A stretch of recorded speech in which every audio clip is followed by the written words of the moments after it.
Now students, we are starting about the known metals.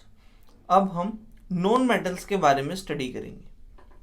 So first point is that what are known metals? Known metals होते क्या हैं? What are known metals? जैसे कि हमने metals के बारे में पढ़ा था कि metals क्या होते हैं? Metals are those elements which are electropositive in nature. Electropositive क्या था?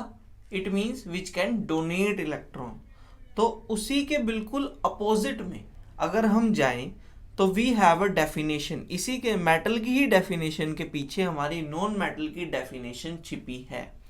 सो अगर क्योंकि देखो मेटल के आगे नॉन वर्ड लगाया तभी ये नॉन मेटल्स बने. इट मीन्स इनमें कुछ तो अपोजिट प्रॉपर्टीज होंगी मेटल्स की. तो इसी वजह से हम कह सकते हैं in the definition of the non metals.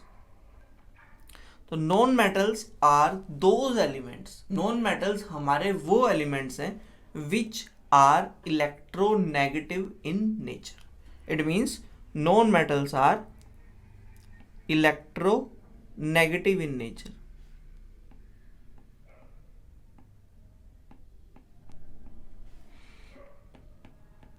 Electronegative जो वर्ड है इसका मीनिंग क्या है, अब ये समझने की कोशिश करते हैं. What is the meaning of the electronegative?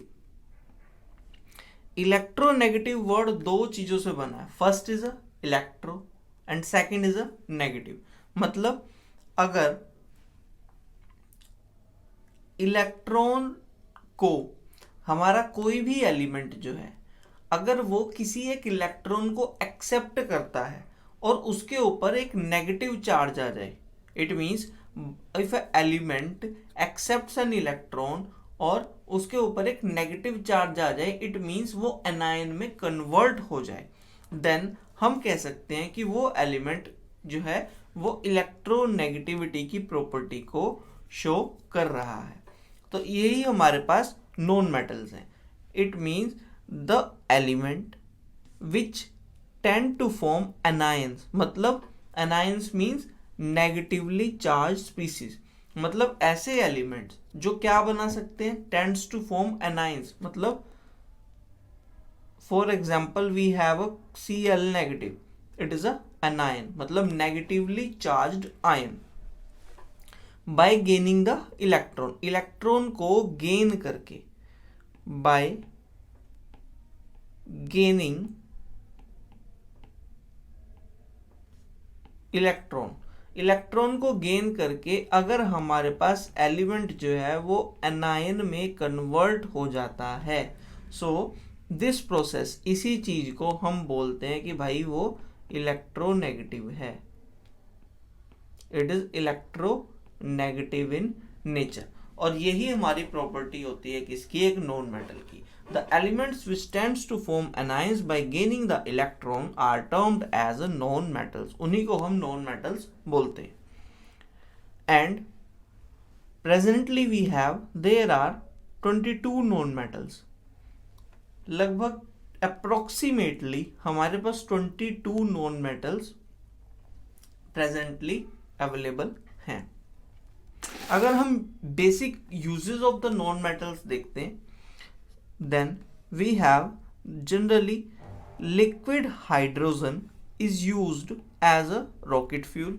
Liquid hydrogen use होता है रॉकेट फ्यूल्स के लिए, बिकॉज हाइड्रोजन एक ऐसा फ्यूल है, इसके काफ़ी यूजेस हैं.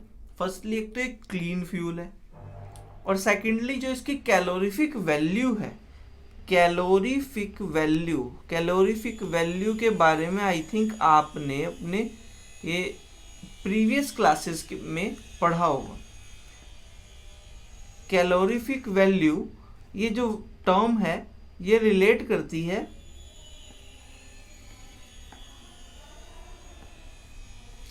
it is related to the number of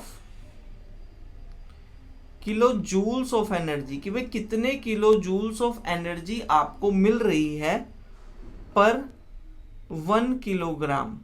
1 kilogram fuel को यूज करके आपको कितने किलो जूल्स ऑफ एनर्जी आपको मिल रही है. So it is it's calorific value. और कैलोरीफिक वैल्यू ऑफ हाइड्रोजन की अगर हम बात करें तो ये काफी हाई होती है, and due to this it is used for fuel as in rocket. Rocket के अंदर ये फ्यूल की तरह काम करता है। The second use of the non metal is due to its inertness. इनकी इनर्टनेस की प्रॉपर्टी की वजह से nitrogen is used to prepare the food material.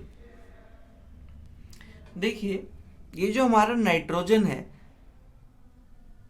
In some cases it also acts as a inert non metal. So due to its property and a special property हम कह सकते हैं, तो नाइट्रोजन यूज होता है to prepare the food material. And the third one is sulphur is used in the vulcanisation of rubber. जो sulphur metal है, non metal है, इसका यूज हम वल्केनाइजेशन ऑफ रबर में करते हैं। आपने वल्केनाइजेशन ऑफ रबर के बारे में भी अर्लियर क्लासेस में और द प्रीवियस क्लासेस में इसके बारे में स्टडी किया होगा। वैसे अगर मैं आपको थोड़ा सा इसके बारे में बताऊं, देन वल्केनाइजेशन जो है एक तरह का केमिकल प्रोसेस है in which rubber is heated with sulphur. हम इसमें सल्फर के साथ रबर को हीट करते हैं। It means rubber is heated with sulphur, और इसको हीट किया जाता है up to the 150 degree Celsius. और इस प्रोसेस में ये हम प्रोसेस क्यों यूज करते हैं? To improve the elasticity. अगर हमें अपने रबर की इलास्टिसिटी को इम्प्रूव करना है, so we use the process of vulcanisation.